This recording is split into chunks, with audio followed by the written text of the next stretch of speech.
Hello, everyone. Thank you for joining in to watch our presentation of the paper, The Social Aspects of Companion Robots at DRS 2020. My name is Parisa MORADI, and the authors of this conference paper include me, a PhD candidate of industrial design at AUT, and my PhD supervisors, Ricardo SOSA, associate professor at School of Future Environments of AUT and Monash University, and Dr. Amabel Hunting, senior lecturer and director of design thinking program at AUT. Before I start to talk about our paper, I thought to give a bit of an introduction about myself. I studied my bachelor degree of industrial design in Iran and my master degree in Malaysia, where I found my passion around researching empathic user research to better understand the emotion and psychology of design and how we can practice creating emotionally meaningful products and designs around users' needs. Being exposed to different cultures while studying allowed me to better understand the importance and the influence that diversity and inclusivity has on design. And that's why the reason for continuing my research to do a PhD in the same field here in New Zealand to further investigate the social and the emotional aspects of emerging technologies. Our research focuses on older demographic of users interacting with robots to look for opportunities to overcome the complex nature of human-robot interaction through conducting a systematic evidence-based study. We selected social robots as an instance of emerging technologies with embedded conversational agents in them. So, what are social robots? Social robots are autonomous technologies with a physical presence that work collaboratively with people in human environments and open contexts. This differentiates them from industrial and commercial robots that operate in predictable spaces and under controlled conditions. Social robots have mostly been used for a narrow set of menial tasks, such as vacuuming, and have yet to find their way into more meaningful daily experiences. They also have the potential to reshape how people interact, communicate, talk, live, and even how they experience aging in the future. Also, smart technologies are rapidly integrating into most everyday activities, and they are affecting how we, for example, book services, transport, order food, monitor our health, and even adjust our behavioral patterns such as sleeping time and daily exercises. We are still at the early stages of interacting with automata with whom we share our homes, and we believe that the study of effective dimensions of users interacting with advanced technologies such as social robots can inform both designers and businesses in the design of future products that can trigger meaningful experiences for the users.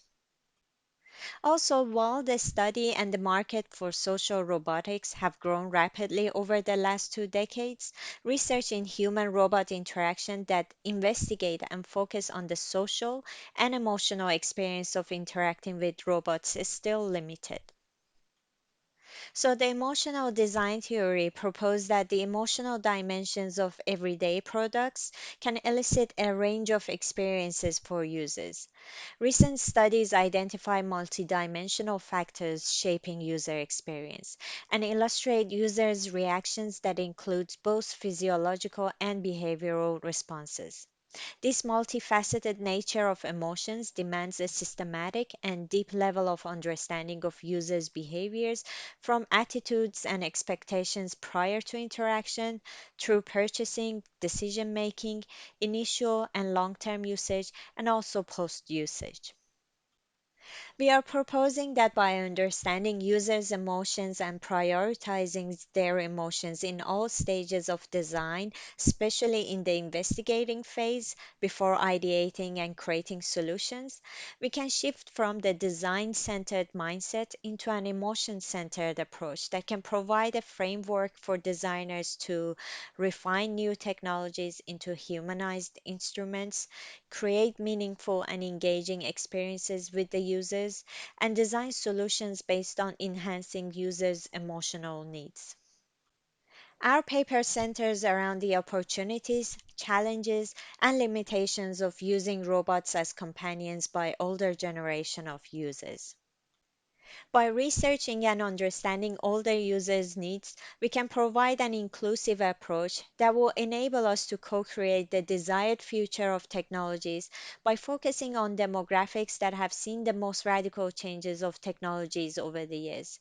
And most importantly, inclusivity can educate and facilitate the better understanding of the needs and the demands of the community. Also, the design of future products has to extend beyond the narrow focus of age-related decline that focus on accessibility only, and need to gain broader perspective for the envisioned future of technologies designed for older users. Designing for this space is not exclusive to supporting functional independency, but also about living experiences that have been digitalized, such as experiences like reading, listening, making, creating, communicating, and so on. Our data collection approach was a combination of pre interaction interviews, observational study, extended user experience, and post interaction interviews, with the potential of co designing with users in future to define, prioritize, and represent their voices. Building upon the literature, this approach offered us with a deep understanding of user experiences to evaluate and analyze the effective interaction with social robots. In our study, we found that our users were able to identify the given robot's capabilities and limitations in the 2 weeks period of time and formed a strong point of view toward it. But we are also aware that based on the complexity of the given product, this time frame might need to be altered. The primary results of our study have led to insights about the user's expectations and challenges. The findings enabled us to think and reflect on our participants' consents and emotions beyond the basic user product interactions. One of the main insights was about the importance of conducting a multimodal and mixed user research that goes beyond the lab based practices when it comes to understanding users' emotions. The approach enables us to identify the user's needs and challenges and to reflect and understand their lived experiences before moving to the design stage. We propose that in the field of user product interaction, it is important to go beyond capturing a snapshot of users' emotions, and it's important to conduct extensive user research that can identify lived experiences and challenges of our users. We believe that the identified information can be used as a guide for design practices of emerging technology, and the identified themes from this approach can shape the co design stage of the study, where designers and participants can co create the desired future. The three following themes were some of the findings of the research that were quite interesting to reflect on. First theme is around tactile and sensory experiences that are becoming less and less in our digitalized era. And our participants provided us with in-depth comparison of several experiences before and after of the digitalizations, such as reading ebooks compared to physical paper books, listening to music on vinyls and looking at the design of the album covers and interacting with the physical objects compared to now having thousands of musics available on their phone. The second theme is around how real or close to organic beings robots should or should not be, and the boundaries around that, and the importance of users being able to identify between the two. We also find some differences between our female participants' response to having companion robots and male participants, which worth investigating in future studies. And the last prominent theme is around privacy and trust that provided us with very insightful contradictions around the two. Our participants provided extensive information around how much trust they have in sharing their information, but also their boundaries and expectations around their privacy.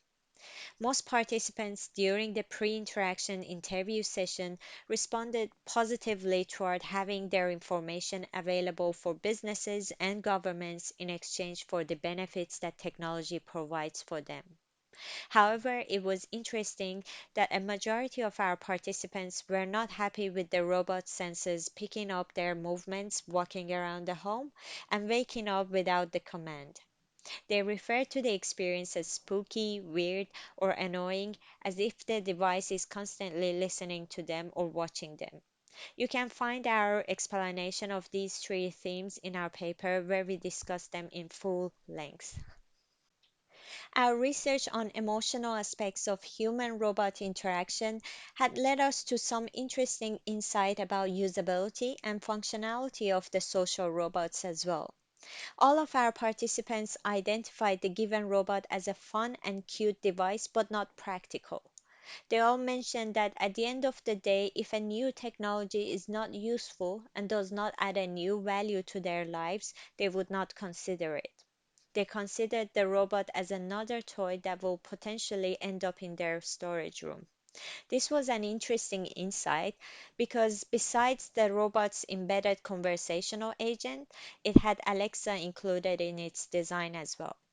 A few of our participants were familiar with the technology and had smart homes using similar devices, but they preferred to use their mobile phones' voice commands instead of adding another gadget with similar capabilities.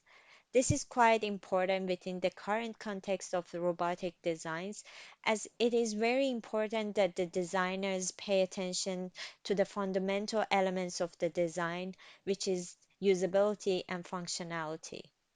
With the current competitive market of technology, people will not consider a design without a strong usability point of difference.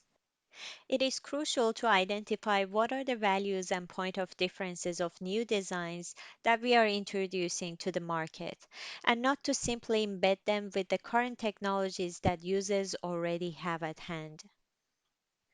We conclude that the identified information of our study can be used as a guide for design practices of emerging technology that address the social and emotional needs of users. We argue that the emotional design approach can enhance and improve social inclusion, co creation with the users, active participation, and lastly, better living. Well, that's all for our presentation. Thank you very much for your time and attention. We look forward to see you in the Q&A session.